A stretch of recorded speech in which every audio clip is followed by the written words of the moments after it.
I call this meeting of the Conroe Independent School District Board of Trustees Audit and Investment Committee to order. Because a quorum of the audit committee is present, anyone who is registered would like to make a public comment on items posted on the committee's agenda, you're welcome to do so at this time. All right, we will continue on at citizens' participation. We'll continue on with item number 2, which is to consider approval of the minutes of the May 11th, 2022 Audit Committee meeting and the September 7th, 2021 Investment Committee meeting. I believe those were sent out in our board book packet. Everyone should have had an opportunity to read those. Is there a motion to approve? So moved. We have a motion Second. and a second. Any discussion? Not all in favor by the uplifted hand and opposing for decline. All right, motion carries. Item number 3 is to receive information and status of the 2021-2022 internal audit plan and the 2022-2023 internal audit plan. Mr. Hayden, good morning. Good morning. Chairman Sanders, members of the Audit Committee, Dr. Knoll, and guests, welcome. Thanks. Sorry. Before we start, I wanted to mention that Saturday marks the 3-year anniversary that I showed up on the doorstep soaking wet, and Dr. Knoll took pity on me and sent me home. So, That was Brian's first day, was the day that we had the torrential downpour. We had to close school at the very last second, so I was the only one here. working the And, phones. and Brian. I'm answering the phones, getting yelled at, and Brian shows up for his first day of work. Thanks for coming, Brian. Go home. Go home.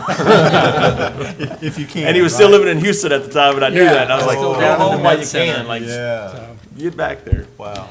it's been a great 3 years, and I Congratulations. think that in those 3 years that we've really transformed internal audit within CISD. And I could not have done that without the support of the audit committee, Dr. Knoll, and especially Darren. I really want to thank you all, and working with people like Easy and Dr. Horton has made it great because they embrace internal audit. They embrace that process. And that just makes it a joy to do it here. So thank you all so much. I appreciate it. We completed the 21-22 activity funds, and that all actually went pretty smoothly this year. Any questions on those?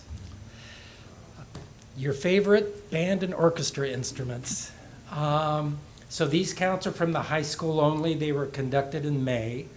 And bless his heart, Dr. Horton was there helping me do inventories. He had his clipboard and he was going around and doing the inventory with me. So as you can see, the controls over this have improved significantly. I mean, from when we did it in September of 2020, I believe it was, yeah. We will do the junior highs and intermediates in November. And I know Dr. Horton would like to update you on kind of the go-forward plan for band instruments. Just a quick question. Yes. So, these are missing instruments since September 20. Yes. But you have to look at it in context. There's thousands of instruments and thousands of teenagers.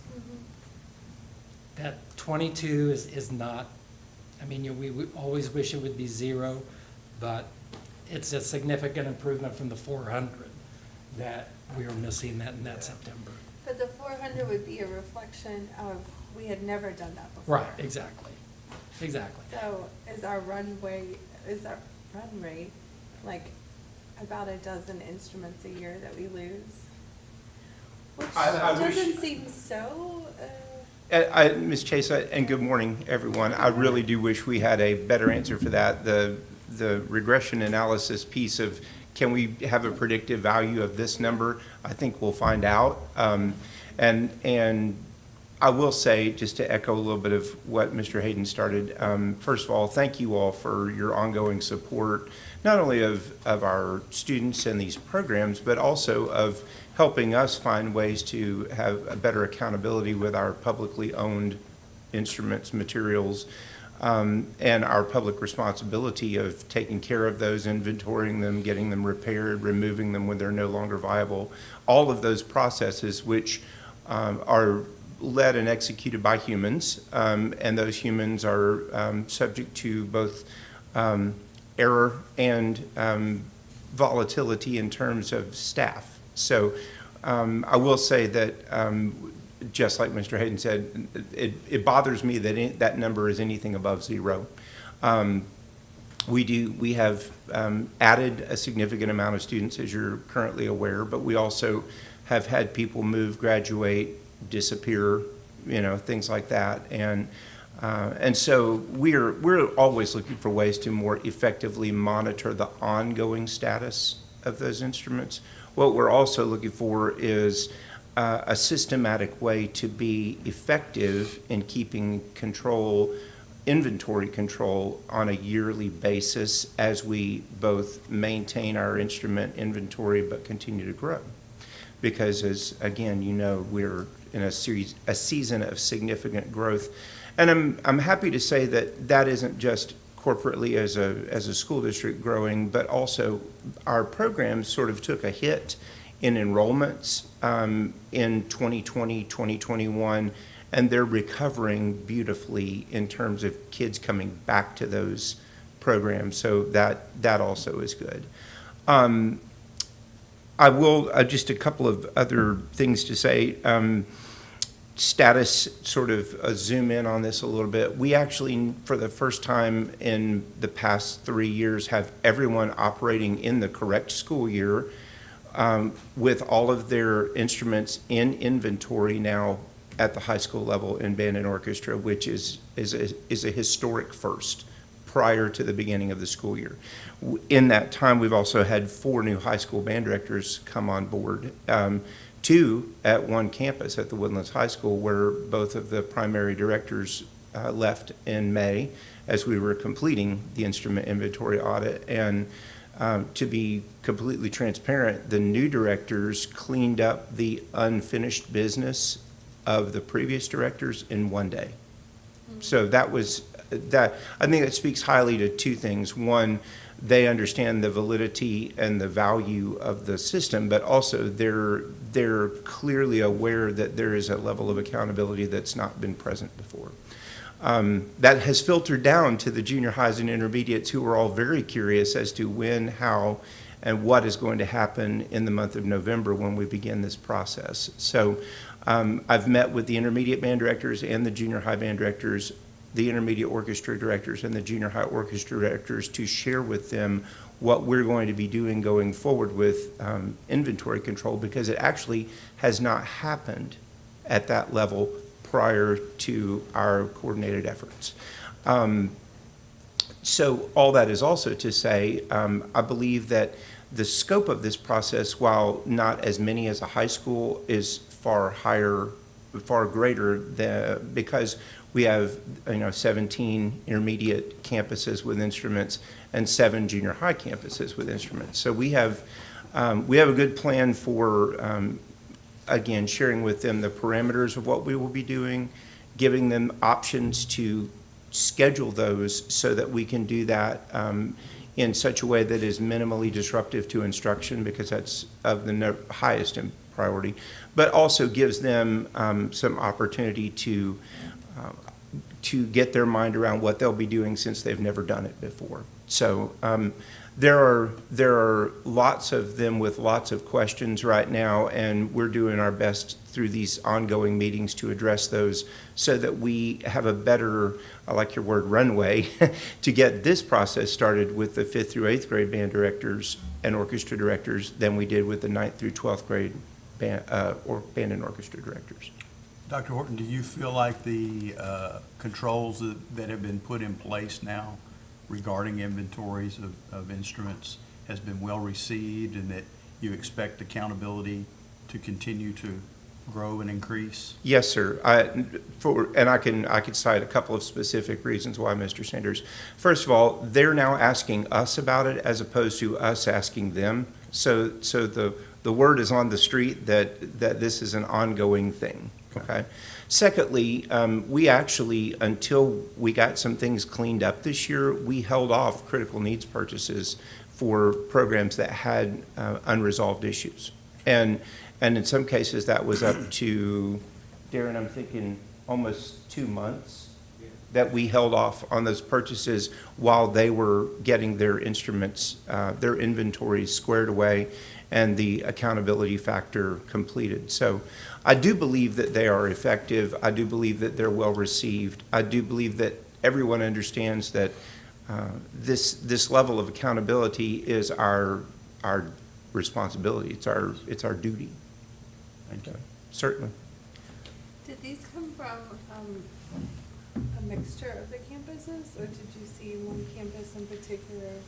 I can't hear you. She was asking, did the instruments that are represented here come from a mixture of campuses or Yes. primarily one? Yes. Yeah. It's a mixture Yeah. Right. They were not all. on one campus. No. yeah. And again, I will say that the staff turnover that's happened in the last couple of years has also contributed, I think, to maybe they were the assistant and they weren't in charge of it. Now they're the head director. So in some cases, they inherited some of these problems. Sure. And so things that had not been accounted for in the previous year. So, but I do believe that, it is a mixture. In fact, I Well, think you have some of that data. Is No, that I don't, not in this. not in that report. specific Yeah. report? Do you feel that the instruments are walking out the door, or is it more of a paperwork issue? I don't think they're leaving and going to the pawn shops. I think primarily it's an accountability issue in that sort of trio of director, student, and parent. Okay. And all of those things also being handled a little bit differently in time ways, not in procedure ways, but some of them are turning over their instrument inventory. They get it finished in May at the high school level, and they're immediately checking out instruments for summer band and things like that, coupled with move-ins, coupled with other things and instruments out for repair and things like that. Do these numbers also include instruments that have been destroyed or, broken and not returned back? And then also, students that may have their instruments stolen from them? Yes, and there are, I think each one of those situations represented here, Mr. Hubert, in that when a student is responsible for a school-owned instrument, they actually sign a checkout form, then their parent signs it too, Right. that says that they're going to be responsible for it. What our enforcement mechanism of that is more of a, this is what we expect, than a, we're going to add $4,000 to your school cash account. And so that's one thing. Another thing I think is, just to address this, is developing a greater understanding with our directors of when can an instrument be removed from the inventory. And we have really a couple of pathways for that. One of them is when an instrument's repair cost exceed its either value or replaceability. If it's $1,800 to fix it, but $1,300 to buy a new one, then we sort of pull back from that. Another one is when it's been repaired so many times that the ongoing repair would not be a viable situation.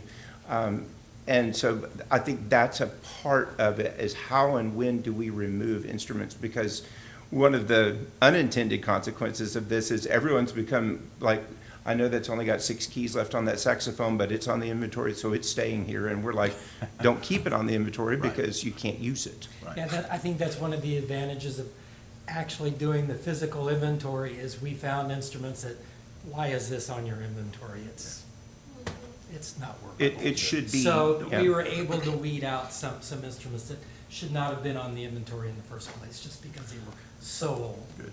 So it sounds like this is, now you have a process, it's going to get tighter and cleaner the more you go.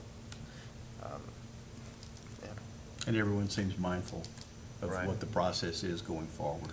Well, and I thought I heard you say, basically, to the directors, you need to update your numbers before you get your new stuff. That's kind of an Right, incentive. or we're I gonna would hold think. off purchases. Yeah, we're gonna hold off purchases. Yeah, till we get these and that, reports. yes, sir, and that level, that level of sort of natural consequence, like, we're not buying you anything else until you can figure out what you already have, No. seems sort of basic, but very true. Yeah. Any other questions or comments? thoughts we can help you with on this? Thank you, Dr. Horton. Thanks, sir. Well, thank you. I mean, it's, Appreciate and I all will you just do. tell you that working with Mr. Hayden has been, it's really been a pleasure to be able to help people understand the value of doing this beyond just what lives in their own room. So, thank you. Thank you. All right, thank you. And while we do maintain, as an internal audit department must, independence, we still have great working relationships with people like Dr. Horton and Easy. I mean, that's really key to having an efficient internal audit department.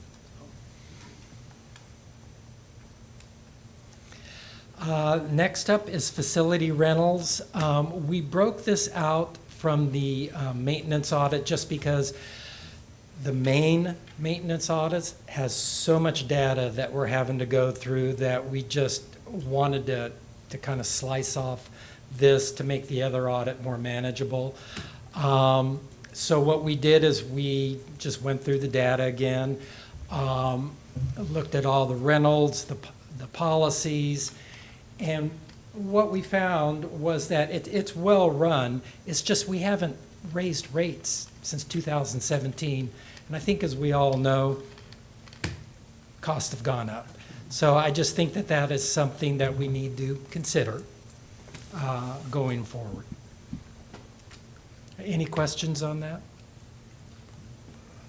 What is the process to evaluating rates? How- We would just put a team back together. That's how we got to these rates in 2017, is putting a team back together. You're going to evaluate multiple different factors. You know, when we do a facility rental, it's not about trying to make money, right? It's Yeah. just about trying to Covering the make cost sure of that the the- taxpayers are not Yeah. paying for the rental. So we'll need to evaluate current energy costs, Yeah. current salaries for the individuals that may need to be on, be it police officers or audio video folks, custodial, the administrator on duty. We just need to go back in and look at those items and then figure out if what we have is truly covering the costs or not.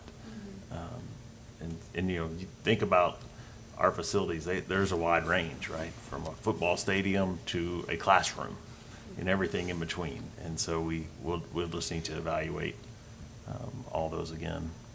The rates it's expensive to rent a building. Our buildings are expensive, you know, and it's not uncommon when folks contact us and want to rent a facility and they already think that we're overcharging. We're not. It's not a money-making enterprise in any way, but you know, Mr. Hayden and I had discussed his observation and recommendation, and we agreed that we need to get We should together. look at it and look at it. periodically, right? Yes. Is there a rate for the practice fields as well? You know, for the kids to, or for the, you know, club teams to use the fields for practices and stuff? So it depends. So our outdoor facilities that are not fenced are open to the public just for general use. But if you're going to want to reserve a field or use a field for, you know, we are going to have this field every Tuesday, you know, we want the field every Saturday morning from 8 to noon, and we want it reserved for us, then you would have a rental. That's a rental. But if it's just a group of kids that want to show up and the field's open and they want to kick a soccer ball, I got you. they're welcome to do that. As long as it's not being used, help yourself. Correct. Any other questions on facility rentals? Just rates. Okay. Teacher Training Center construction audit. As you can see, we didn't have any findings or observations. Easy runs an outstanding department. I mean, the controls are working great, and we could not ask for better, to be honest. So, thank you. Great job, Mr. Foster. Thank you. Appreciate Any you. questions on that one? And it's not just coming from me. Weaver worked on this audit as well, so. All right. This is the audit committee meeting where the two audit years kind of coincide. So the 22-23 audit plan is going on right now. So the maintenance audit, as I mentioned earlier, is ongoing. We started field work last week. You can see the areas that we're looking at.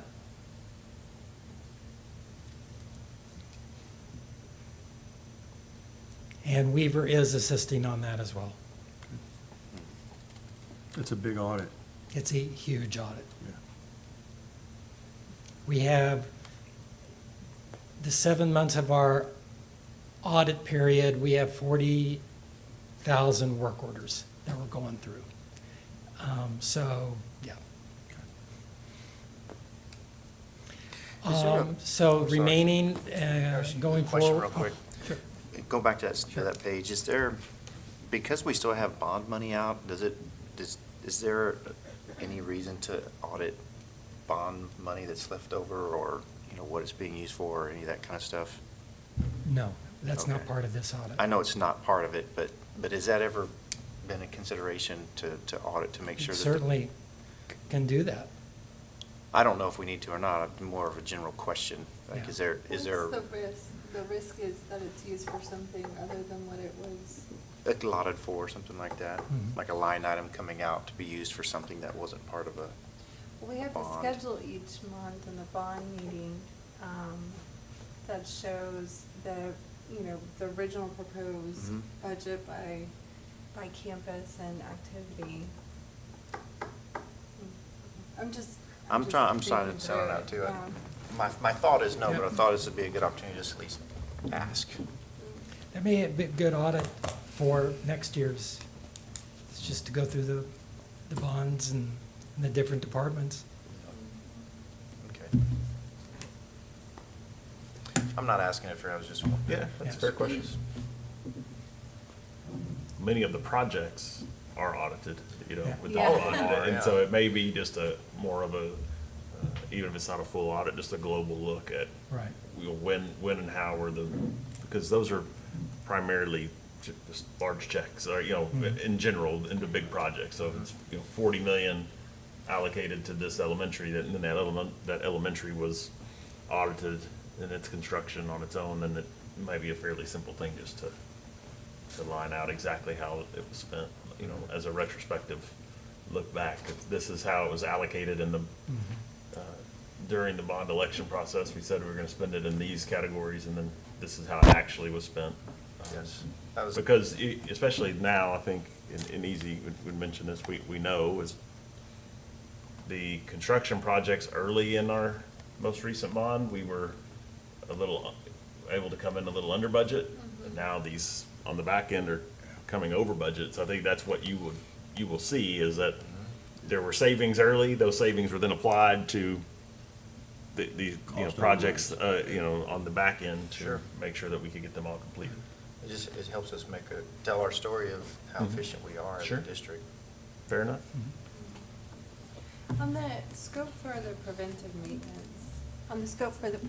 maintenance, what are Yeah. y'all doing there? We are making sure that all of the preventative maintenance that is required is happening on Okay. time. Okay. And if it's a contractor that's doing it, how much are we paying that contractor? Is that part of that?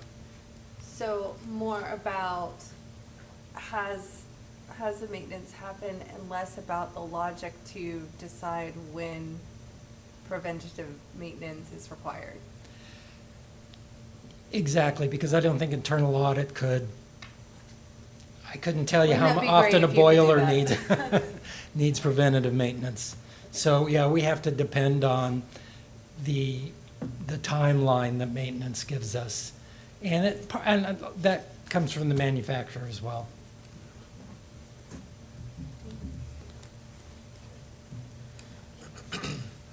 November, again, we will do the intermediate and junior high band instruments and orchestra.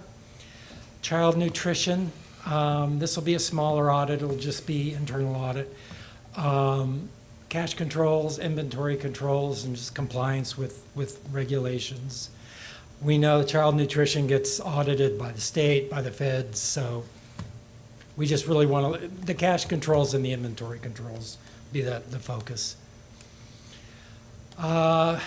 And then we will be doing an IT audit of the CISD security plan, and also a follow-up to last year's, and that's going to be a huge follow-up Yeah. because we had so many findings. So most of my Weaver budget's going to be in those two audits right there. And then the Caney Creek High School remodel will be our construction audit for the year. And then during the summer, we'll do some other follow-up audits. We'll do the police, we'll do our annual PEMS, and then I'll get together with Dr. Horton and we'll kind of see where we are going forward on the band instruments. And the ITGC audit, Mhm. this will be, you will re-perform the audit, or it will be follow-up on the actions and findings? It'll be or- follow-up on the Okay. actions. So we had 12 or 13 findings, so those will be sampled. Okay. Yep. Thank you. Yep. Any other questions for me? Can't think of it. All right, thank you all so much. Thank you. Thank you, Mr. Hayden.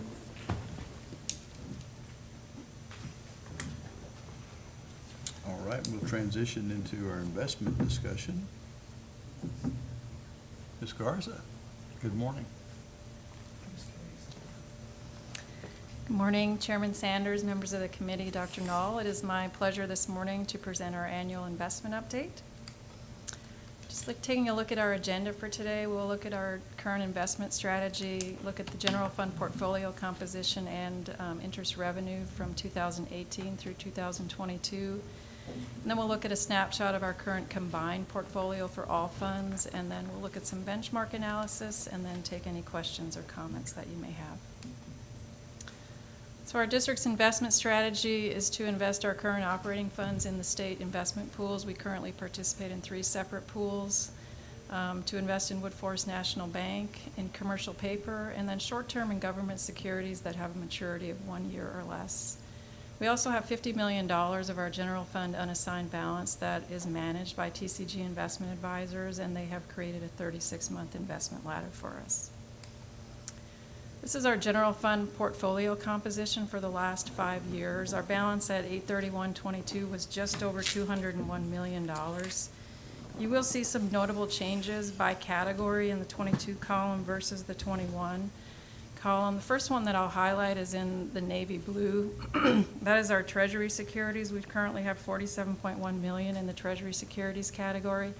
Part of the reason behind that increase is TCG has really been focusing their reinvestment strategy towards the treasury security and agency categories, just given the volatility in the bond market right now and just the overall economic instability. We also have a large investment outside of the TCG portfolio that is in that category as well. So that explains some of that increase there. The second category that I'll highlight is in the yellow. That is our money market account with Wood Forest National Bank. Last year, we shared with the committee some of the limitations that we were facing in terms of being able to fully take advantage of the rate that Wood Forest had offered us on that money market account through the renewal of our depository contract. As Wood Forest was trying to manage their balance sheet and deposit levels on their side, we were somewhat limited in the amount of money that we could place in that account. We have since then begun to use a program in partnership with Wood Forest called the IntraFi Network, formerly known as the Cedars program. Some of you may be familiar with it, but essentially what it is our deposits are placed in the money market account at Wood Forest. The IntraFi Network then takes those deposits and places them at financial institutions within their broad network of banks at a level that stays below the $250,000 FDIC insurance limit. What this allows for Wood Forest to do is then remove those deposits from their balance sheet, but then gives us the flexibility to move as much money in and out of that money market account as we see fit based on our cash flow needs. It's been a very seamless process so far. We do get a consolidated statement that shows where all of the funds have been placed. The IntraFi Network has been around for a very long time. They manage over $21 billion in assets nationwide. So we are really looking forward to the opportunity of being able to take full advantage of that rate, which is the 90-day T-bill plus 25 basis points, especially towards the end of the year as our tax collections start to come in. We'll be able to place as much money in that account as we want to and not have to live within the confines of what Wood Forest is able to accept in terms of deposits. So two notable changes there. And then just going through the rest of the categories, in the gray is our agencies at $4.2 million. Municipal bonds is in the light blue, that's at $17 million. And then our state pools, which is the largest category in the green, is at $108 million, for a total combined general fund portfolio of $201,057,738. This is our general fund interest rate revenue over the last 5 years.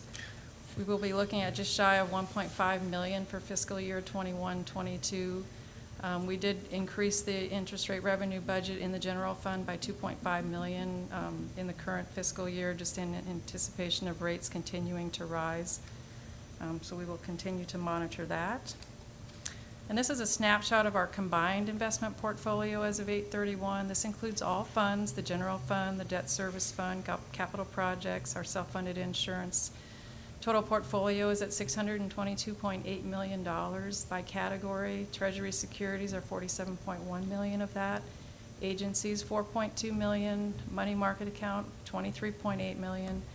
Municipal bonds are at $17.1 million. And then again, our largest category, the state pools in the green, is at $530.6 million. The WAM is 47 days, and then our yield is 2.05 compared to our benchmark, which is the 90-day T-bill, is at 2.8%. What is the weighted average maturity in those pools? Is typically less than 60 days? In the pools is 1 day. Oh, it's, Yeah, they're 60 days as an overall portfolio, but we have. correct. No, I know we Access. can get in and out, right. I'm Yeah. just, Yeah, 60 I was days. thinking it was somewhere between 57 and 60 days is my guess. Yeah, So, they're total so portfolio. it's constantly maturing and buying back in, repricing. And I just, the only reason I asked the question is because based on the yield, and you look at the benchmark, you would say we're not doing as well. But we also know that every time we're repricing, we're pricing up because of interest rates moving up. And that I expect, and I suggest that you probably would too, that yield would continue to rise, and that at some point we'll kind of peak back over that 90-day T-bill benchmark. And then we see the opposite when interest rates start to Correct, fall. absolutely. The pools will be higher. Absolutely, than the so we're gonna T-bill, so- gain more, right, Yes. okay. Yes, and you'll see that on this slide. This is our benchmark analysis for the last 5 years. We are still, like you said, playing catch-up, and we do anticipate that to continue through the end of the calendar year as the Fed is slated for 2 more interest rate hikes at around 1.5% total. So we're at 2.05 for year end compared to the benchmark at 2.8. They're looking at the overnight Fed funds rate being at 3.75 to 4% by the end of the year. So we do anticipate this trend to continue through this year and even early into next year, as it takes them about 60 to 90 days to catch up to the rate increases. That's it. Any questions or? With TCG, I know that they're limited by the restraints that we put on, but because their portfolios, the amount of money that we give them, is there an opportunity to give them a little bit more leverage, or is it just not, is there just not an opportunity because of the investment policies and the regulations that we need to abide by Yeah, through the state? The 50 million that we came up with, if y'all recall, was determined because we don't feel that $50 million we will never really have to touch out of our general Sure. amount. So that is where the investment committee came up with, hey, we know that we have $50 million in our general fund balance that we don't think, unless something just catastrophic happens, we'll ever have to touch. So that is where we came up with that amount. Has that amount increased a little bit? We might have to look at that. Well, I know see when if we there's- look at the balance, it's like 53 million, somewhere around that Right. number. So I get that. I'm not worried about the number. I was just curious because we're keeping more in our general account. The particular individual investments that they're allowed to invest in, is that restrained by the by Only this, by the Public Funds Investment Act. that's what I meant. That's, Yeah. so they're only allowed to invest in those assets. And we gave them the 3 years, timeframe. Okay. But really, it's the Public Funds Investment Act that we're all Yeah, constrained by. that's what I was, okay. Thank you. Any other questions? Thank you, Ms. Garza, we appreciate that report. All right, we'll go to the investment policy. All right, we are requesting the committee's approval of the local investment policy for recommendation to the full board for approval. At next week's regular board meeting, in addition to the local investment policy, we will also be asking for the full board's approval of our designated investment officers, the list of qualified brokers, and the approved sources of instruction for required PFIA training. All of these items will be in consent for next week's meeting. We are recommending no change to any of them. Once again, today, we are requesting for the committee to approve the local investment policy item only. And we had that included in our board book? Correct. Right. Any questions or discussion? Is there a motion to approve? Move approval. Mr. Moore? I'll second. All right. All right, Mr. Huber seconds. Any further discussion? If not, all in favor, uplifted hand, and opposed by the same sign. And the motion passes unanimously. Thank you. Thank you. All right, I think the last item on our agenda is to discuss proposed audit and investment committee meeting dates for 22-23. We typically have, as I recall, one per quarter for the audit. Is that correct, Mr. Hayden? Okay. So our next meeting would be sometime in November, okay? Do we want to keep with a Wednesday morning meeting? Okay. Is there a proposal? I had a list in the packet. Here we go. I had Wednesday, November 9th. So, oh, Go ahead. Do you want me to list all the ones that were on the? If you don't mind. So Thank you, Ms. Wednesday, Godfrey. November 9th, Wednesday, January 11th, Wednesday, March 8th, and Wednesday, May 10th. Okay. Those are all Wednesdays. Yes. And I just may offer, Mr. Sanders, that November 9th would be this same audit Group here. committee as it's currently constituted. There may be changes that would occur Right. moving After the forward election. in January, so perhaps we would, need to revisit it based on new membership of the committee. But for November 9th, it would be this committee Okay. still intact. So if we can maybe set that one as concrete and then the other three as tentative until, Till after that. yeah, I if was that works for thinking that everybody. same thing. Yeah. Would it be- There'll be some makeup changes for the Yes. board, so. Okay. would it be possible to move that November 9th meeting to the week before it? Week before what? So the second, So the second?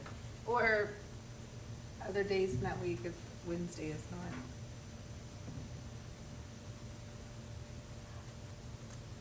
Is that your out of the country week? Yeah. I have a meeting on the second. Well, I could make it work. I don't have anything down that Okay. would keep me from. Mr. Moore, would the being second here. be okay? All right. All right. Thank you. We'll So- change, absolutely. We'll change the November meeting to November the 2nd at 7:30.